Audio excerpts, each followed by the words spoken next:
everybody, it's Chief Elke Napier. Welcome to the Oracle of the Self. Today we're going to get back to the interpretation sessions for exploration number 6, which is on the subject of managing myself. For those of you who've listened to a lot of our calls, you can tell that I've got a cold, and I felt good enough to start the call. Let's see if I still feel good enough to finish it. So let's go ahead and get into it, and we will work our way through it. Now, in all honesty, I think last time around we were talking about a lot of general interpretation things. Did we actually get into specific activities? It's kind of a blur. Yeah, I thought we did. Courtesy Yeah. of NyQuil, but it's all a blur. I think we talked about identifying core goals. For sure. Pretty sure we did that. I think we talked about planning the day. I'm almost sure we talked about sticking to the plan. Yes. Yeah, Chris is going, I was wondering who's leading the call. Yes. T's alter ego. I don't know if we talked about enforcing non-negotiable boundaries. I just don't know that we would have gone through 5 different activities, because I know we were about bouncing around talking about a whole bunch of them. I think we did talk about enforcing. Yeah. I seem to remember monitoring my physical and mental states too. Yes. Yes. But since that's where I'm feeling right now, I don't think we talked about creating an environment, but did we really get our way? No, controlling distractions. I don't think we looked at the grids for all this. Are we really just jumping around so effectively that we pretty much touched on everything on the list? Managing creative avoidance. Don't these things sound like we've already talked about some of these? A little bit, but we only touched on them. What we actually went through thoroughly, 1 through, I think 5 for sure. All right. All right. 6 we might have started, and that might have been when we started jumping around. Okay. All right. Well, why don't we do, wow, because I remember talking about all these. Yeah, okay, we talked about saying no to non-essential tasks. You're right. We did jump around. We talked about surrounding ourselves with people who support us, building. Yes. So I do think we touched upon all these, but I don't remember showing you guys the specific grids for each one of them. And so how about if we do it this way instead? Based on order of arrival, I will let you guys each choose an activity, and we'll do that one as a deeper dive, and we'll see how long it takes to cover them all. That means someone needs to keep track of which ones we've talked about. So Anja, you were the first to arrive. Is there an activity you'd like to look at first? I'm reading quickly. 10.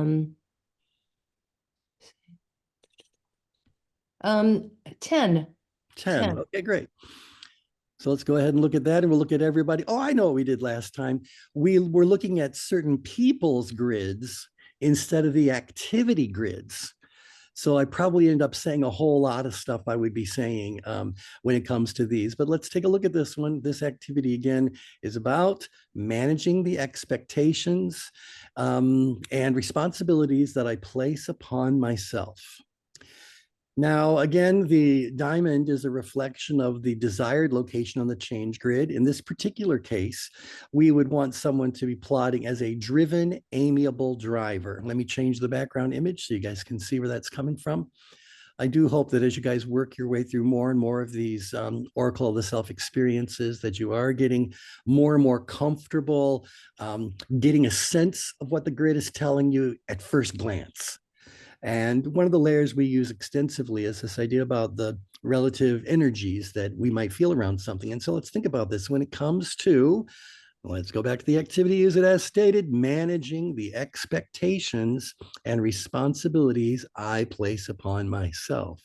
We're going like, well, what kind of energy should be primary around that? And so do you think that when it comes to a verb like managing something, that the driver, amiable, expressive, or analytical energy should be dominant? What do you think? We're trying to do something. The driver energy should be dominant. Now, what kind of driver do we think would do the best job of managing those responsibilities and expectations that you're placing upon yourself? Should you come at that outcome from more of an analytical mindset, a driven mindset, an expressive mindset, or an amiable mindset? Manage analytical. What's that, Anja? I want to say analytical, because you want to really know what you're doing before you start driving it or talking to people about it. All right. Well, and I could certainly build a strong case for being the analytical energy as well, in which case the ideal location would be slightly further down grid. So right here, I'm squiggling around. That might be where we would want to plot it. So let's say, yeah, there's an analytical element to the whole thing, but I was kind of favoring an amiable driver. Now, why would I think an amiable energy is useful when it comes to managing the expectations and responsibilities I place upon myself? Have a little empathy for yourself. A little empathy for yourself. Yeah. Well, Beware. that's one thing that I'd have to work on. That's one of the expectations that I would have to work on, taking it easier on myself. Yeah. So Being I, nicer to myself. yeah. And so I would say if the activity was managing the expectations and responsibilities that others place upon me, then maybe I would want to have a little bit stronger of an analytical element in that secondary energy position, because I need to be able to figure things out and I need to be able to put them together in a manageable sort of way and weigh out their relative importance and all that good sort of stuff. But I think because we put the words in here, the responsibilities that I place upon myself, to David's point, and obviously where I've kind of selected on the grid, I think this is about you being a little more sensitive to you. And by the way, these responsibilities and expectations that you place upon yourself, I got to throw something at you, and you can tell me if you think this is involved. I believe that the majority of the expectations and responsibilities that you place upon yourself are things that you do freely, and they probably don't really get or need much attention whatsoever. You're already doing it. I think I'm really talking about those responsibilities and expectations that you place upon yourself, but don't necessarily belong to you. So for example, I was talking to one of our colleagues last night, late last night, in fact, and the subject came up about the fact that he's getting ready to retire, but he can't retire to where they want to retire to because his parents are still living, and he's the only remaining child who has the physical health to be able to do anything to support the parents. And the parents are 94 and 95 years old. Oh, Yeah. And so when I go like, this is certainly not an expectation that his parents are placing upon him.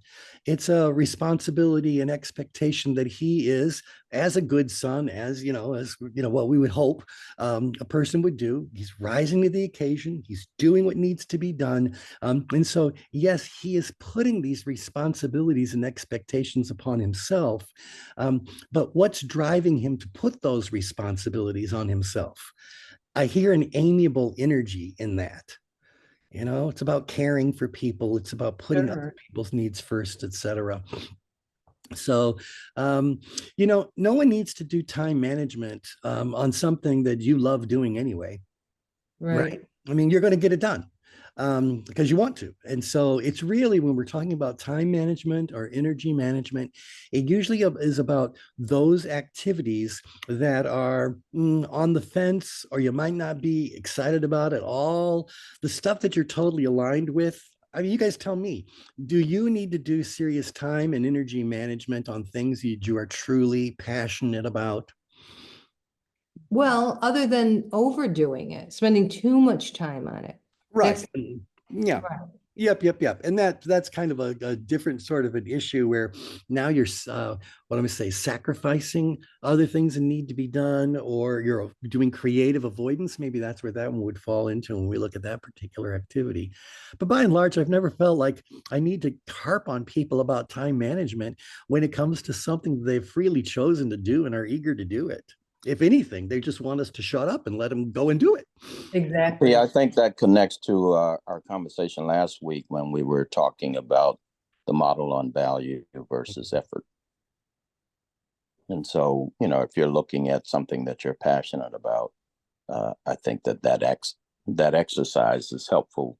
Yeah, it is. In terms of trying to determine, what's more valuable to you. And what could you not afford to not and to get Exactly. involved with? Exactly. Yeah.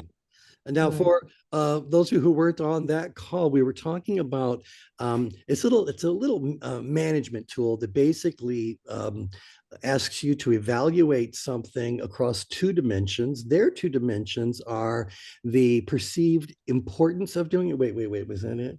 Importance versus urgency. Was that what we were looking at? Yeah, that was one as well. Oh, Because we were then talking we were about like, this is effort versus value, is when we were looking at. So, how much effort is it going to take? How much value does it bring you? And that's where we kind of weigh out that something that brings you high value could take a whole lot of energy to get it done, a whole lot of focus, and other things might be very easy. And maybe the real goal is to fill our lives with situations that bring us tremendous value, but don't take a whole lot of energy, or a whole lot of effort, and the label that is used on that particular diagram. And so, Tim, I think you're absolutely right. The things that are high value and low, I keep wanting to use the word effort. Yeah, effort. I don't think we need to worry about all that much. That's our sweet spot. That's where we really, really want to be, and we do our best to stay as much there as we can. The things that are high value, high effort, because of the value, we're willing to put the effort in there. But the effort that those things consume could take our energy away from other things that are also high value. And that gets to Anja's point about you could end up being overwhelmed, if you're not careful, because you're going to be neglecting something else as you focus more and more on whatever the activity is in question. Yeah.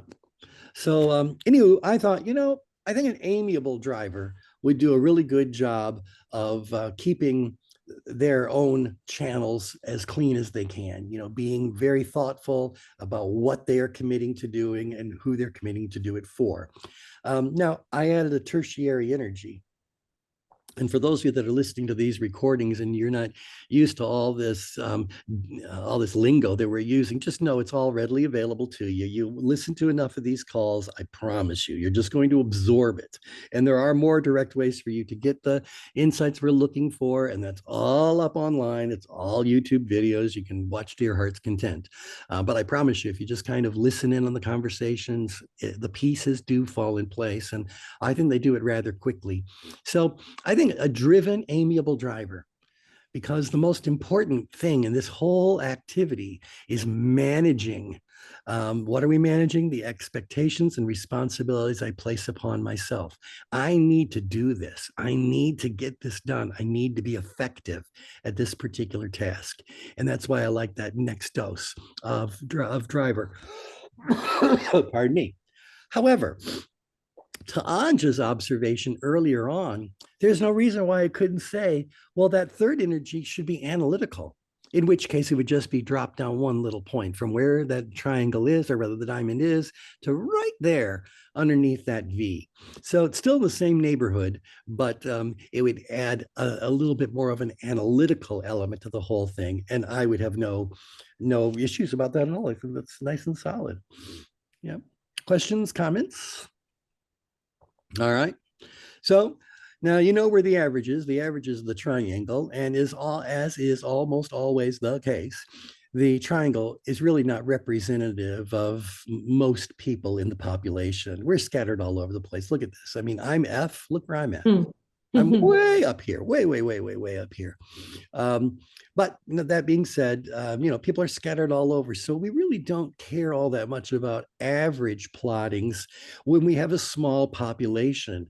Because when we have a small population, the important information that I'm getting as a human development professional is, what do I need to do for each of these individuals to help them get to a more supportive place on the change grid for this particular activity?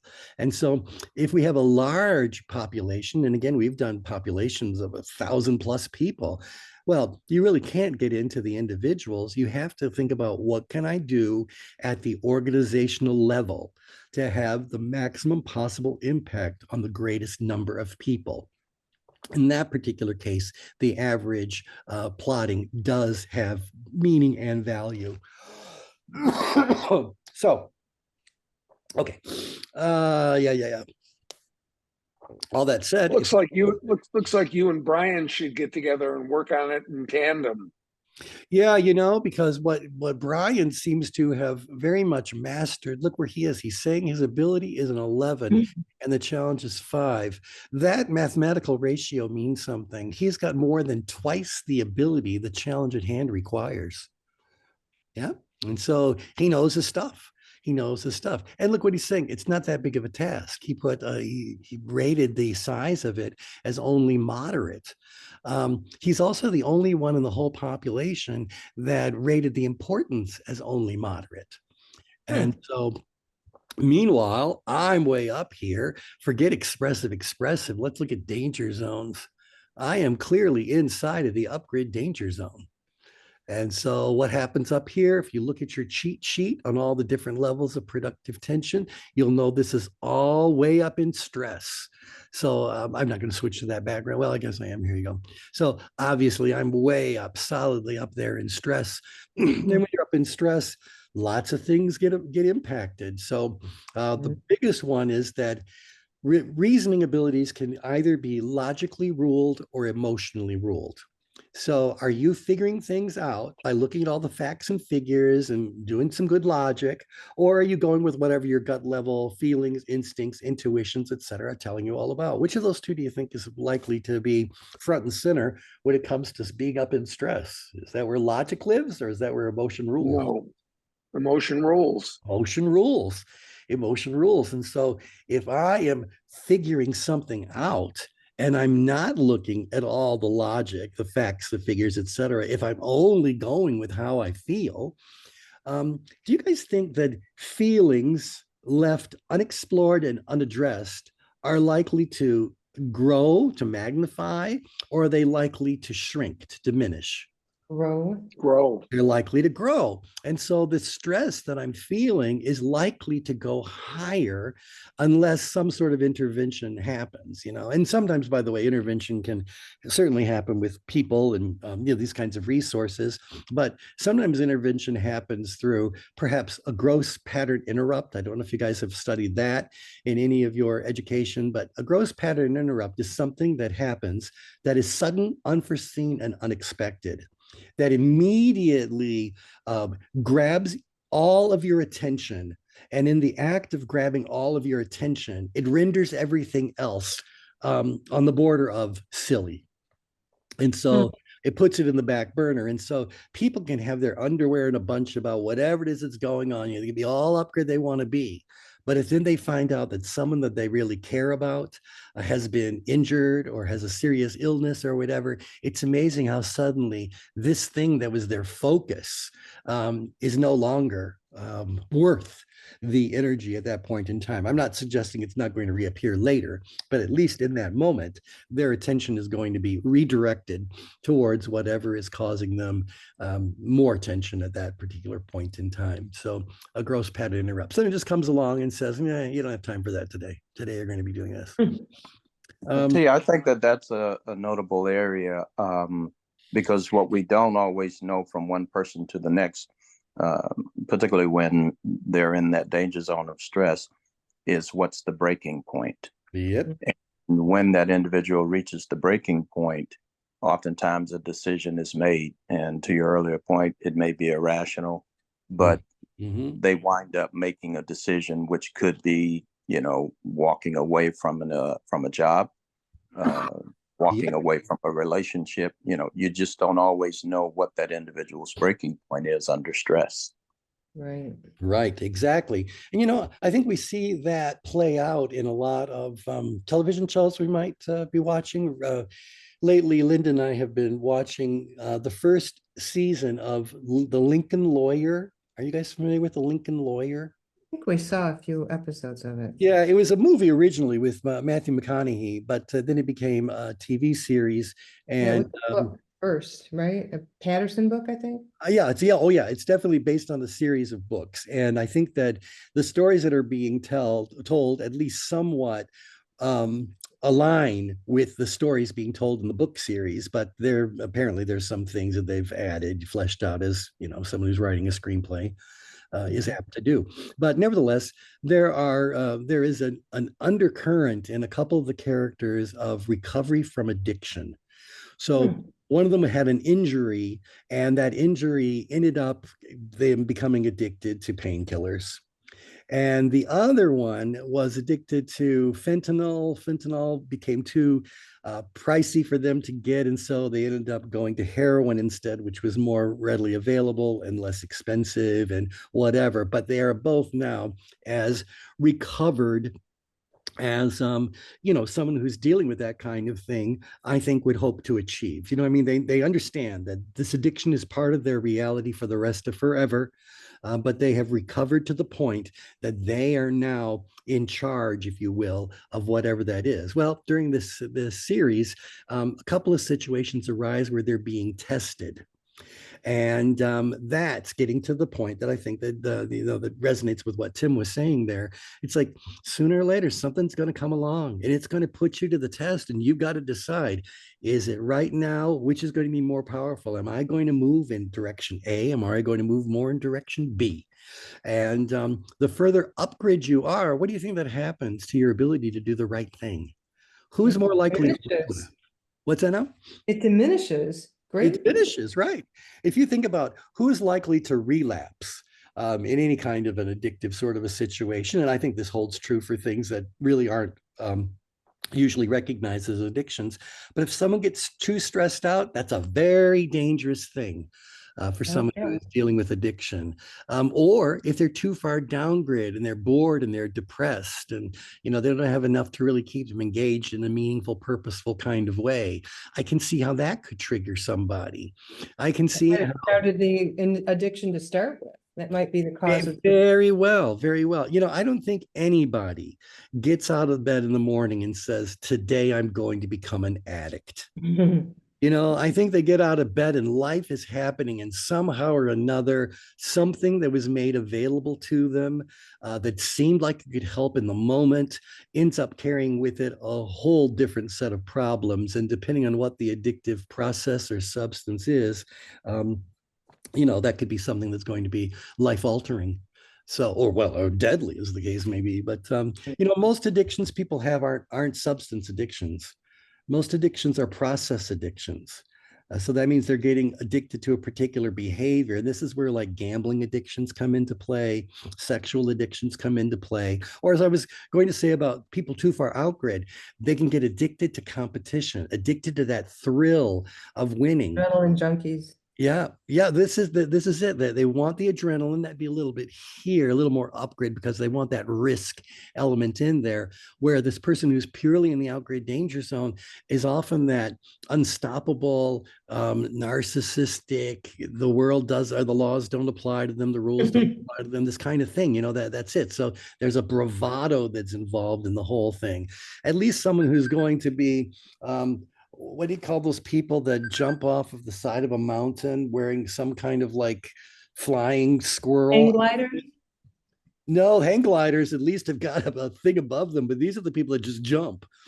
Base jumping, is that what it's called? I don't know. Base jumping. Yeah, that is called base jumping and also called suicide. Yeah, and I did see that they do have a parachute on their back, because that, but that tells me that while they're a thrill seeker, they're not stupid. Where the person who's in the outgrid danger zone really does believe that they can fly. And so that becomes a real problematic kind of thing. Well, this can also stimulate someone returning to whatever the addictive process happens to be. Let me change the background to the danger zone, since that's what we're really talking about. All danger zones express themselves in the world of addiction in a different kind of a way. Have we talked about that before? Anyone? We talked about I don't think so, T. All right, well, let's take a couple of minutes to do this. Then I think you guys will find it very interesting. For those of you that are new to the Oracle of the Self and you're listening for the first time, this is a rather advanced concept, but I believe I'm talking to rather advanced people. So why don't we just put it out there and you guys can see what's going on? Basically, what we're saying is that even though addiction as a pattern is going to be consistent, what can always change is what the source of the addiction is. That's not fair to say. What is the substance or process that the addiction is manifesting itself in? I think it was Bradshaw who said that addiction is really the disease of shame, and that the addictive process or the addictive substance is chosen as a way to self-medicate the shame that someone might be experiencing.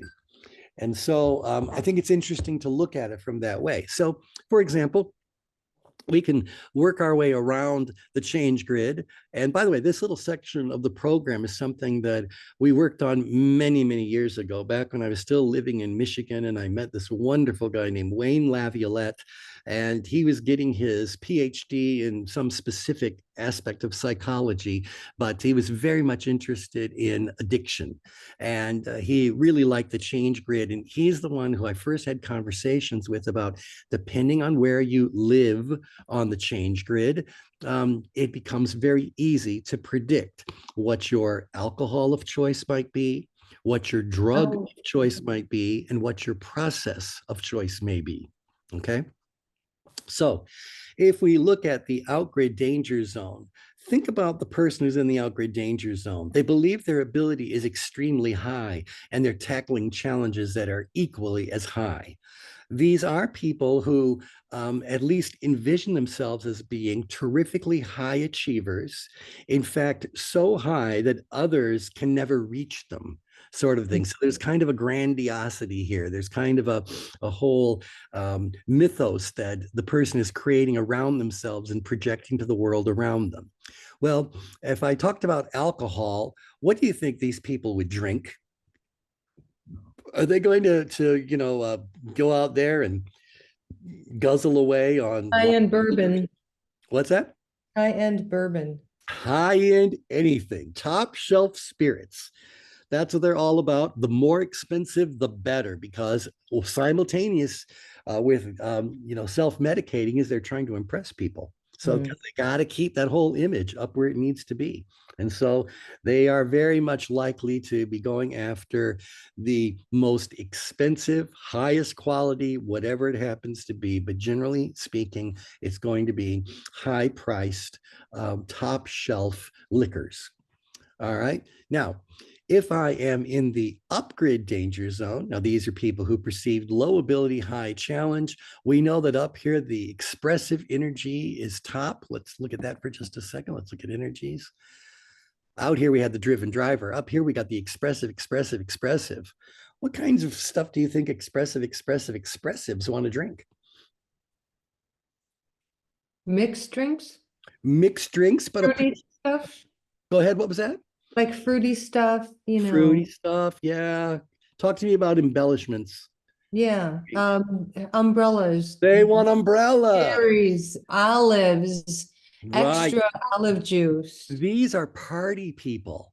Yeah. They want to feel something and they want to share that feeling with others. And so these are the people who are most likely to be turned to mixed drinks that are fun, because one of the ways that they can justify what they're doing is by saying, I was just out partying with my friends. I don't have a drinking problem. I just like partying. I like going to the club. I like having fun drinks. And, they do all have juice in them. So you get the idea. Can you hear that kind of dynamic? So people want to be playful and want to do all that kind of stuff. And that can be fine. Keep in mind, not everybody is an addict, but the people who really do have a problem and they're expressive by nature, they do have a tendency to favor the more fun kind of beverages. Okay. How about the people that are very far down grid?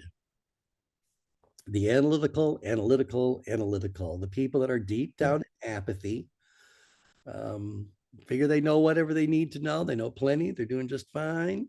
What do you think they turn to alcohol wise?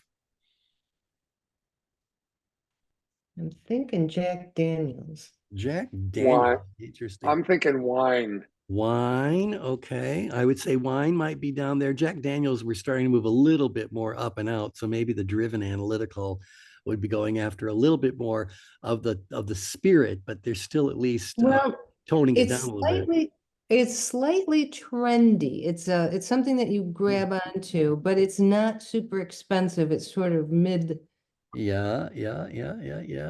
but Okay. popular with, you Yeah, know, get it's more. that cool Now, vibe. remember that analyticals tend to be loners a bit more. They tend to just want to. They're more interested in getting drunk than how they get drunk. I'm sticking with Jack Daniels. Okay, Jack Daniels. I'm just going to say that's a little bit further because you've named a brand, and Oh. that's very much a evidence of that. These are the beer drinkers, Oh, yeah. heavy beer drinkers. Can we say shot in a beer? You could do a shot in a beer. That's fine. Keep in mind, they don't necessarily care about a shot of whatever. It's a shot of beers, that sort of thing. Where the people upgrade would want to do the, what do you call the Jello shots? I've never had a Jello Yeah. shot. So I'm vegetarian. I can't eat Jello. there you go. Yeah, horses' hooves and all that sort of stuff. Yeah. Yeah. Okay, and then to just bring it to closure, this is going to get more to what Anju was leaning towards. Amiables also can become addicted to alcohol, but keep in mind that the amiable energy is very much concerned about doing the right thing superficially. You know, Oh, vino for sure. this is where wine. wine could very much come into play. Mm. And they might have a martini, they might have a mixed drink, a highball or whatever, but only after what time? Oh, after 5:30. This is it. This is it. Because for them, everything needs to be socially acceptable. It has to draw no real untoward attention to them. So that's it. So the people that are outgrid, are just there to impress. And of course, they want you to hear what they're ordering. They want you to watch that bottle. They want other people sitting near them to go like, "Oh my God, thank you so much for ordering that. I was wondering what that looked like." Pardon me. So, all right. Anyway, party people upgrade. Party people, by the way, might also have beer, but this is not where beer lives. Beer lives downgrid. Beer lives downgrid. And usually it's like PBR, something like that. Okay, and in-grid, socially acceptable. If we look at drugs for a second, what kind of drugs do you think a driven driver, one of these, movers and shakers in the world of high competitive business, Whatever's in vogue, cocaine, Cocaine, yes. cocaine is the number one. Cristal, champagne. Yeah, Oh, well, we're and talking that's about, it. okay, Now, sorry. keep in mind the Cristal is if there would need to be a little bit further upgrade. Because again, it's an expressive kind of thing. Like I would say that the people as they're more concerned about what is popular and trendy, that's bringing that expressive element into the whole thing. Mm. The driven driver really wants to drink that glass of in fact, I was on a cruise ship and I forget, I'm not a big drinker, but they had this whole whiskey bar and they had one whiskey that a single shot was over $500. And it was all because of how rare this thing or whatever it is. These Blah, people blah, out here blah. driven, they're jumping all over it. But when you think about people who love their Patron or love their name another really well marketed Don Julio. Don Julio, whatever it is, I don't know what there, but that's adding a little bit of an expressive element to the whole thing because even just moving from driven driver to expressive driver, driven drivers are trying to close the deal. Expressive drivers are trying to romance the deal. Well, then there's all those celebrities with their Casamigos, George Clooney. Oh yeah. Now Yeah. you're still Sammy bringing an Hagar. expressive element, an expressive element. Yeah. Okay, so but cocaine would probably be the hallmark drug for someone who is this far out grid. Now you get up to upgrid. What kind of drugs do they turn to? Party drugs. Party drugs, exactly right. The club drug scene, whatever it is, they need to do whatever it is that's trendy and popular, and everyone else is doing it. They don't like doing drugs on their own. They always want it to be a social kind of a thing, inclusive. Whole language is built around it, all that sort of stuff as well. Yep. How about the people that are very far down grid? What do you think the analytical's drug of choice Oh, is? marijuana. Marijuana. Marijuana is very, very big on their list. It's easy to get to. It's very straightforward. It goes well with beer, I guess.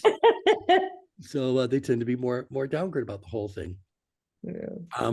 The amiable, what drugs do they turn to? Legal. They have to go after legally prescribed medications. Mhm. So they are the ones that are most likely to actually be pulled into some of those things. Like, for example, we've known, I don't know any family that hasn't been touched by addiction. In our particular case, my brother was very much addicted to phencyclidine, which was angel dust. And Oh my God. that was a very upgrade kind of thing. He dropped dead of a massive heart attack at the age of 40, on his 40th birthday, in fact.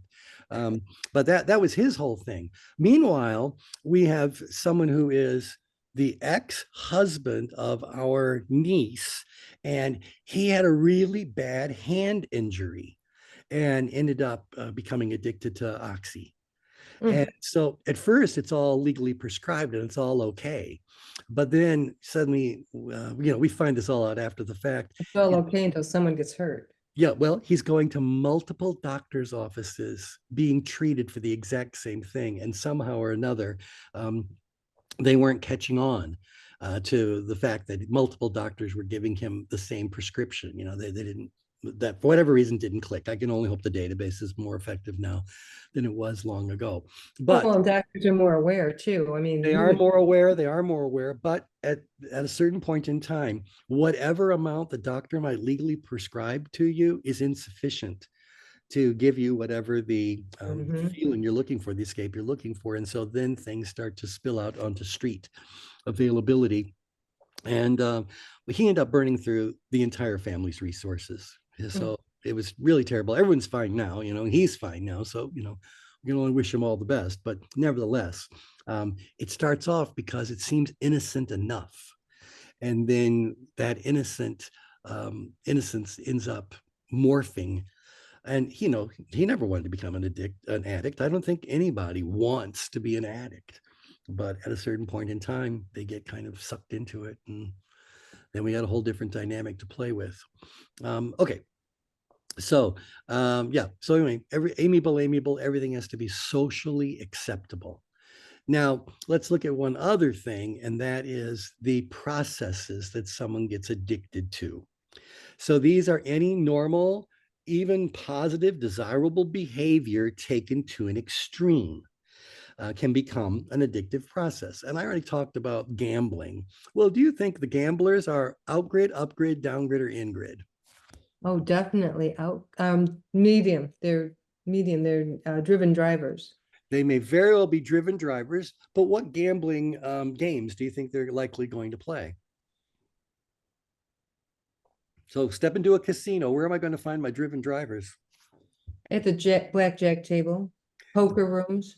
Oh, yeah. Just want to add one word, one or two words in front of what you've just said, and that is high stakes. Ah, So, if you go to any of these casinos in Vegas, they've got all the regular tables and regular games for all of us riffraff, but there's always a high stakes room. And sometimes that room is by invitation only, whatever it happens to be. But these are the driven drivers. These are the people who love playing craps. A very complicated kind of game, in my humble opinion. But nevertheless, they absolutely love it. And so they'll be there playing away, doing their thing. And that other game that I've never understood where the game part is, that's Baccarat. Anyone ever play Baccarat? mm-mm. Okay, it's some game where there's a paddle involved and it's got a couple of cards on it, and there's really no decision for you to make. You either have what you need or you don't have what you need. I'm kind of going like, well, where's the playing part? So So is it a game of bluffing? I don't think so, because it's either you have it or you don't. I've not watched it enough to know, because what business do I have in a high rollers room? But nevertheless, you get the idea. These driven drivers want to be in Monte Carlo. They want to be all dressed up. They want to play. And if they're going to be playing something like poker, you got to believe it's going to be high stakes poker. And they're going to be one of these people that are driven to have, some sort of fame because of their poker playing, so there's a lot going on there, but all the games are engineered for a particular personality. And this driven driver is definitely that personality. And by the way, they might have well snorted a line of Coke, and they may very well have a very expensive glass of champagne or bourbon in their hand. Who knows? But that image all goes together.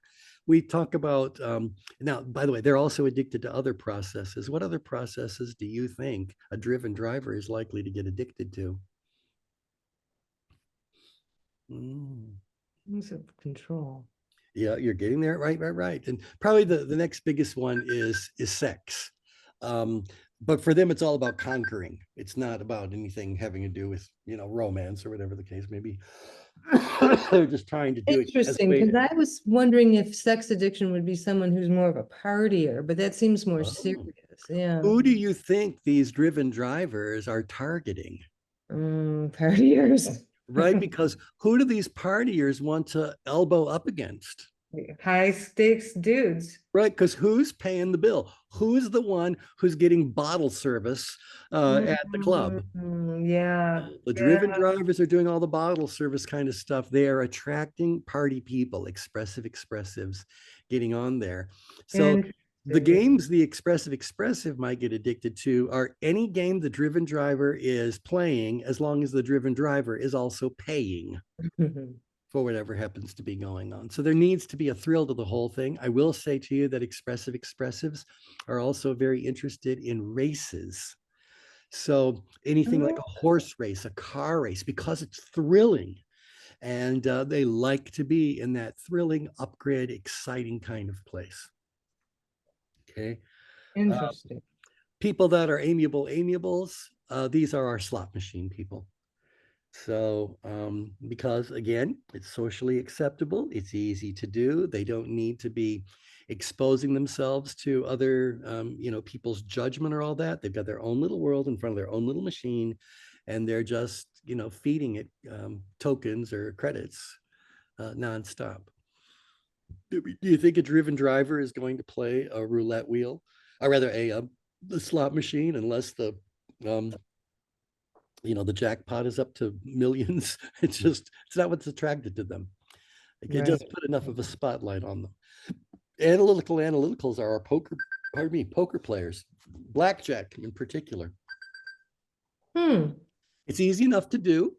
It's not necessarily expensive, depending on what time of day it is and where you happen to be. You're still playing your own game. Other people are around, you're having your little drink, whatever it happens to be. And so they have a tendency to do that. I'm not a gambler at all. I do really believe in the power of math. And so I know that sooner or later the house always wins. And I was going to say, and so do the houses, so do the casinos. Yeah, exactly. Meanwhile, I'm married to someone who entered a poker tournament on a cruise ship and took first place, and she had never really paid. Linda won a whole ship-wide poker tournament that went on for over a week. Actually, it wasn't poker, it was blackjack tournament that went on for over a week. Now, over that week, she turned a $10 investment into $65,000. Of course, it was play money because it's a tournament. It's not real cash that they're doing. And so she got a bottle of champagne and a t-shirt. But nevertheless, boy, was she like bitten by that bug. And we were traveling with a couple who really loves gambling and kept handing her chips. Oh. And every time I would walk past her, I'd say, "Are you up, dear?" And she'd say, "Yes." And I said, "Hand me your winnings." Yeah. She would hand me the winnings, and I'd put them in my pocket, and I keep walking on. And so, it's enough to, I don't know, buy her some little thing she wanted or whatever. But nevertheless, you get the idea. There's the difference between people getting addicted to a process depending on where they are on the change grid. I'm going to give you a couple of more to kind of look at. Oh, my little last thing. because I'm not a gambler, doesn't mean I don't like watching tension management in the laboratory of life. And there's not all that much that's more fascinating from a tension management perspective than walking around a casino.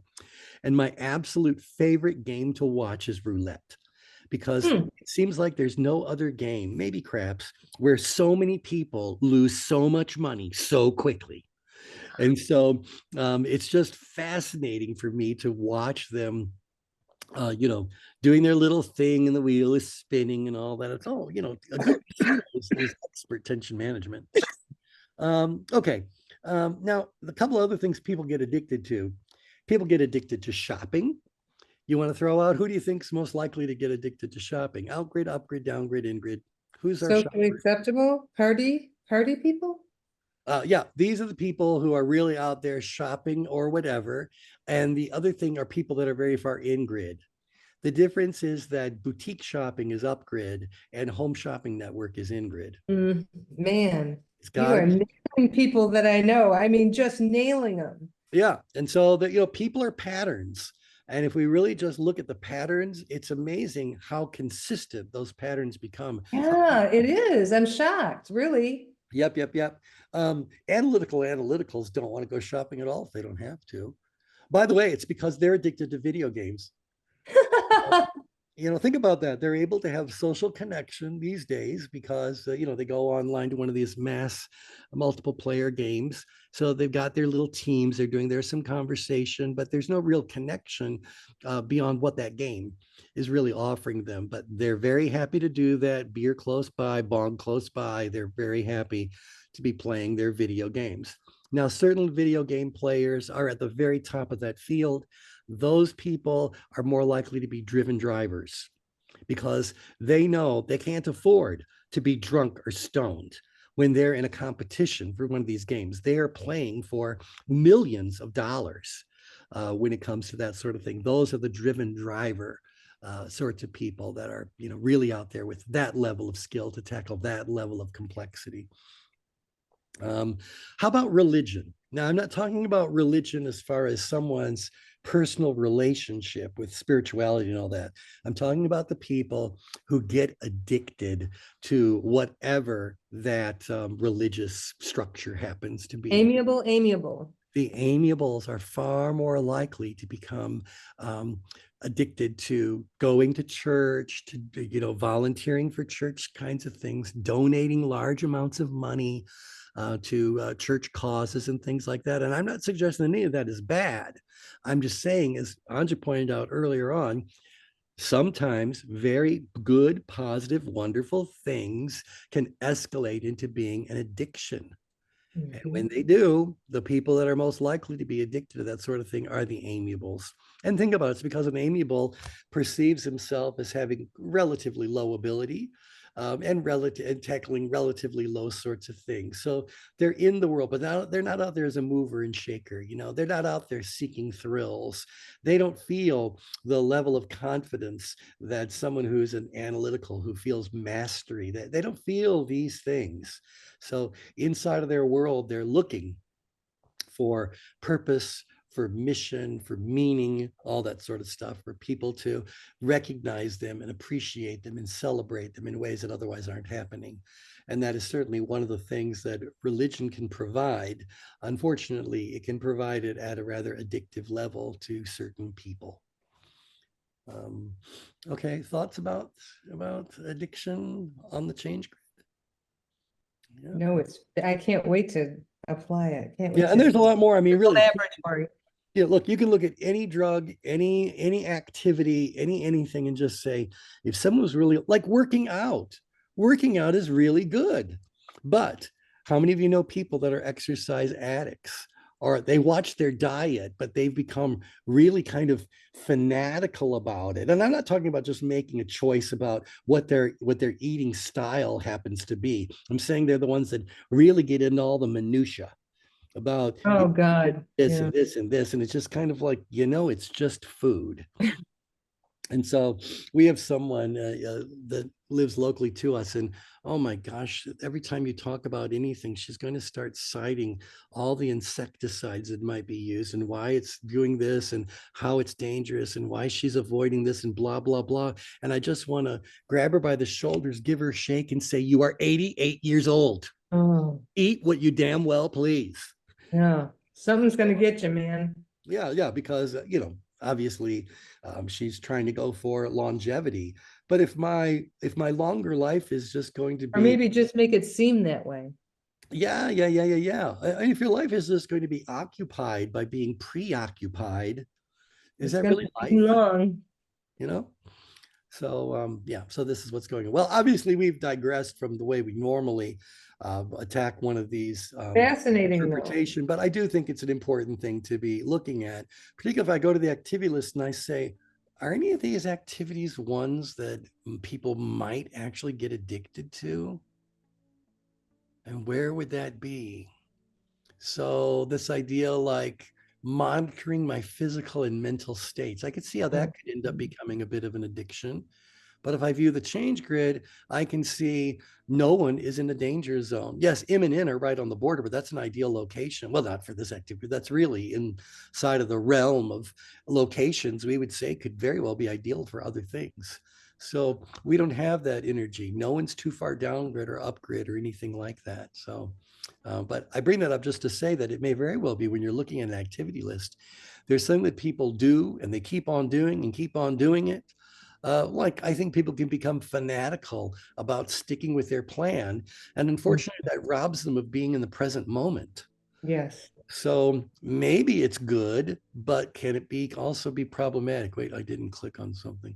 Sticking to my plan, view the change grid. Okay. Yeah, we got a couple people on borders. Borders are not a problem. Keep in mind that if you're not in the danger zone, you're not in the danger zone. So we're not worried about you. Yeah, we got a couple people on the edge here and on the edge up here, but this is not a dangerous kind of thing where we need intervention because people are becoming addicted to it or whatever. Okay, anyway, I think that's about the extent of what my voice is going to let me do, and luckily it's the top of the hour. You've So, done amazingly, admirably. well, Yes, I'll let you. very well. Thank you. The show must go on. I'll let you know if I pay a dire price later. But for those of you who do tend to come to the Tuesday and Thursday calls, I do think I'm just going to go ahead and cancel those. I will send out a cancellation notice to everybody about those 2 calls. But yeah, there you go. All righty. So with that, Feel better, T. I'll do my Yeah. best. Thanks, Take care. everybody. All right. T. Thank you so much. You're welcome. Bye for now, everyone. Bye-bye. Bye for now.